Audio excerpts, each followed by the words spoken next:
కళ్యాణ్ గారి వీరాభిమాని జనసేన పాత్రుడి శ్రేయాభిలాషి హైపర్ ఆది గారిని మాట్లాడుతుందిగా కోరుచున్నాం. అందరికీ థ్యాంక్ యూ. ప్రజలకి మంచి చేయాలనే ఆలోచన తప్ప మోసం చేయాలనే ఆలోచన లేని రాజకీయ నాయకులతో నిండిన సభను నేను ఫస్ట్ టైం చూస్తున్నాను. అందరికీ ధన్యవాదాలు సార్. ఇక్కడ ఉన్న వాళ్ళందరికీ నాకు తెలిసి ఈ సభకు వచ్చిన ఈ జనాన్ని చూసి ఇప్పటికే కొంతమంది కుళ్ళుతో చచ్చిపోయి ఉంటారు. వాళ్ళ కోసం ఒక్క సెకండ్ మౌనం పాటించండి చాలు. అయిపోయిందా? పవన్ కళ్యాణ్ గారు ఈ ప్రపంచంలో ఎలాంటి పదవైనా కొన్ని సంవత్సరాలు కష్టపడితే దక్కుద్ది. కానీ పవన్ కళ్యాణ్ అనే పదవి దక్కించుకోవడం ఎవడి వల్ల కాదు. ఆయన స్థాయి వేరు, ఆ స్థానం వేరు. ఒక సినిమా వాడిగా మాట్లాడడానికి ఇక్కడికి రాలేదు. జనసేన సిద్ధాంతాలు నచ్చి ఆ పార్టీలో నేను కూడా ఒక అభ్యర్థిలాగా మాట్లాడడానికి వచ్చాను ఈరోజు. ఇక్కడికి వచ్చిన ఎవరైనా సరే మందు బాటిళ్ళ మీదో బిర్యానీ ప్యాకెట్ల మీదో ఆశ కలిగి వచ్చిన వాళ్ళు కాదు. వాళ్ళ భవిష్యత్తు మీద భయం కలిగి వచ్చారు. పవన్ కళ్యాణ్ గారి మీద నమ్మకంతో వచ్చారు. మీ నమ్మకాన్ని 100% ఒమ్ము చేయకుండా న్యాయం చేసే బాధ్యత పవన్ కళ్యాణ్ గారిది. ఇక పవన్ కళ్యాణ్ గారిని కామన్గా విమర్శించే కొన్ని మాటలు. 2 చోట్ల ఓడిపోయాడు ఓడిపోయాడు ఓడిపోయాడు ఓడిపోయాడు. అరే ఓడిపోతేనే ఇంతమంది కష్టాలు తీర్చాడంటే గెలిస్తే వాళ్ళ కష్టం కాంపౌండ్ వాళ్ళు దాటకుండా చూసుకుంటాడు. రికార్డులు కొల్లగొట్టడానికో ఆస్తులు కూడబెట్టడానికో సినిమాలు ఒప్పుకునే వాళ్ళని మీరు చూసుంటారు. కానీ కౌలు రైతుల కష్టాన్ని తీర్చడానికి సినిమా ఒప్పుకున్న హీరో పవన్ కళ్యాణ్ గారు. ఆయన ప్రజెంట్ ఆస్తి ఎంత ఉంటుందో తెలుసా? నాకు తెలిసి ఈ స్టేజ్ మీద మిగతా నాయకుల కంటే తక్కువే ఉంటుంది. ఎందుకంటే వచ్చింది వచ్చినట్టు పంచుకుంటూ వెళ్ళడమే కానీ డబ్బులు పెంచుకుంటూ వెళ్ళే మనస్తత్వం ఆయనకు లేదు. డబ్బు మీద ఆసక్తి లేని వ్యక్తి రాజకీయాల్లోకి వస్తే ప్రభుత్వం నుంచి వచ్చే ప్రతి రూపాయి ప్రజలకే ఖర్చు పెడతాడు. అలాంటి వ్యక్తి గురించి ప్రెస్ మీట్లు పెట్టి బూతులు. ఏమయ్యా మీకు ఈ శాఖ ఆ శాఖ ఈ శాఖ ఇన్ని పేర్లు ఎందుకు? పవన్ కళ్యాణ్ గారిని తిట్టే శాఖ అని ఒకటి పెట్టుకోండి. పెట్టుకొని కంటిన్యూగా తిట్టండి. శాఖల పరువు తీస్తున్నారు. మీకు మీ శాఖ గురించి ఒక్క 10 నిమిషాలు చెప్పమంటే 10వ సెకండ్లోనే దొరికిపోతారు మీరు. నాకు ఈజీగా తెలుసు అది. వారాహి బండి ఆ యాత్ర ఆపేస్తారంటే ఆయనకి తిక్కరేగితే పాదయాత్ర చేస్తాడు. అప్పుడు ఖచ్చితంగా మీరు కాశీ యాత్రే. అది ఫిక్స్ అవ్వండి. జనాల పక్షాన ఉన్నాడు కాబట్టే జనసేనానిగా ఉన్నాడు. మీరు మరీ ఎక్కువ విసిగిస్తే వీరమల్లు బయటకు వస్తాడు. ఇక మీ ఊహకు ఇంకా ఏం మాట్లాడతారు? ప్యాకేజీ. అరే పవన్ కళ్యాణ్ అనే వ్యక్తి ప్రేమకు లొంగుతాడు కానీ డబ్బుకు లొంగడరా. మీ ఇష్టం, మీరేమనుకుంటే అది. ఇంకోటి ఏంటి? దత్తపుత్రుడు దత్తపుత్రుడు. ఓకే, ఏ నోటితో అయితే మీరు దత్తపుత్రుడు అన్నారో అదే నోటితో అంజనీ పుత్రుడని అనిపించుకోకపోతే పవన్ కళ్యాణ్ గారు చూడండి, మీరు చూస్తారు. ప్రపంచంలో ప్రతి ఒక్కడు పవన్ కళ్యాణ్ గారి గురించి ఒక మాట అనేసి పాపులర్ అయిపోదామని. మీ పాపులారిటీ కోసం ఆయన పర్సనాలిటీ దెబ్బతీసేలా మాట్లాడారా? ఈసారి జనసేన కొట్టే దెబ్బకు మీ అబ్బ గుర్తొస్తాడు, చూసుకోండి. ఇంకోటేంటి? నిలకడలేని రాజకీయం. మీరేమో బిజినెస్లు చేసుకుంటూ రాజకీయాలు చేయొచ్చు.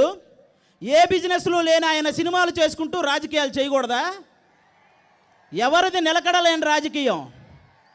టేబుల్ మీద భారతదేశం బొమ్మ పెట్టి టేబుల్ కింద బారెడు చేయి పెట్టి లంచాలు దండుకునే మీది నిలకడలేని రాజకీయం. అభివృద్ధి పనుల గురించి మాట్లాడిన ప్రెస్ బీట్లో అమ్మనాభూతులు తిట్టే మీది నిలకడలేని రాజకీయం.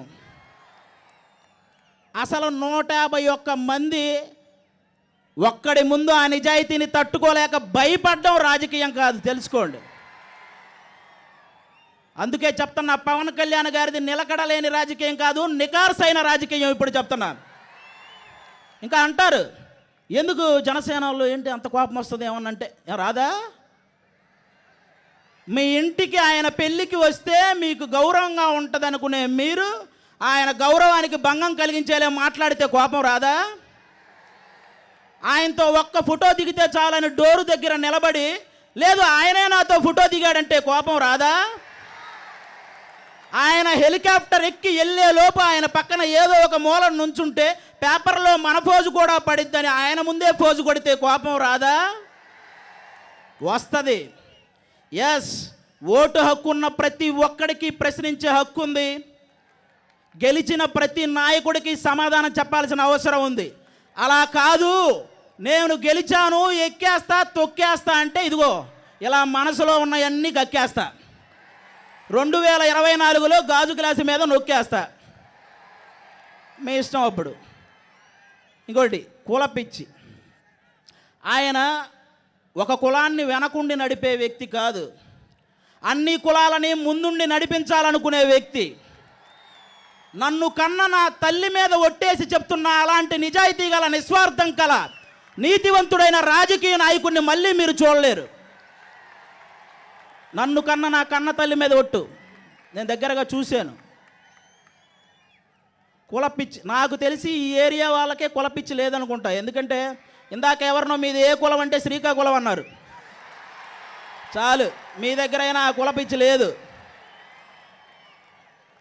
ఇంకెక్కడ కూర్చున్న నాగేంద్ర బాబు గారు, రామ లక్ష్మణుల లాంటి అన్నదమ్ములకి ఎవడైనా తప్పుగా మాట్లాడితే అడ్డు నిలబడే ఆంజనేయుడే మా నాగబాబు గారు. ఒక్కసారి ఆయనకి లా గురించి చాలా బాగా తెలిసి ఎవడైనా డిస్కషన్లో కూర్చుంటే వాడు ఏ పార్టీ వాడైనా జనసేన పార్టీలోకి మారిపోతాడు, అంత సబ్జెక్ట్ ఉంది ఆయన దగ్గర. నాదెండ్ల మనోహర్ గారు, ఆయన స్పీకర్గా చేశాడు, మీ అందరికీ తెలుసు. ఆయన కూర్చోమంటే సీఎం అయినా కూర్చునేవాడు, లేవమంటే సీఎం అయినా లేవాలి. అలాంటి రాజకీయ పండితుడు పవన్ కళ్యాణ్ గారి పక్కన ఉన్నాడంటే ఆయన నిజాయితీని గమనించండి ఒకసారి. పవన్ కళ్యాణ్ గారి నిజాయితీని గమనించండి.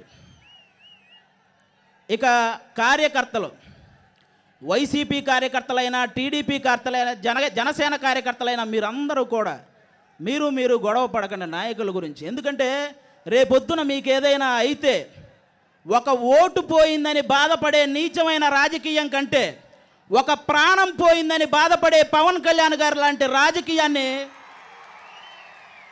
ఈసారి మీరే చూడాలి. ప్రతి ఒక్కడికి ఒక గోల్ ఉంటుంది. అలాగే నాకు కూడా ఒక గోల్ ఉంది. పవన్ కళ్యాణ్ గారి నోటి వెంట ఈ మాట వినాలనుకుంటున్నాను. శ్రీ కొణిదెల పవన్ కళ్యాణ్ అనే నేను ఆంధ్రప్రదేశ్, ఆ తర్వాత ఏంటి అది చూడబోతున్నారు. Thank you so much. జై జనసేన, జై పవన్ కళ్యాణ్ గారు, జై హింద్. పవన్ కళ్యాణ్ గారిది ఒక్కటే విన్నపం, ఇక్కడి నుంచి ఎవరైనా వెళ్ళేటప్పుడు వాళ్ళకి చిన్న గాయం తగిలినా ఆయన మనసుకు చాలా పెద్ద గాయం తగిలిద్ది. కాబట్టి మీరందరూ జాగ్రత్త వహించి ఒక్క చిన్న గాయం కూడా చేసుకోకుండా మీ ఇంటికి మీరు వెళ్ళాలని మనస్ఫూర్తిగా కోరుకుంటున్నాను. Thank you so much. Thank you.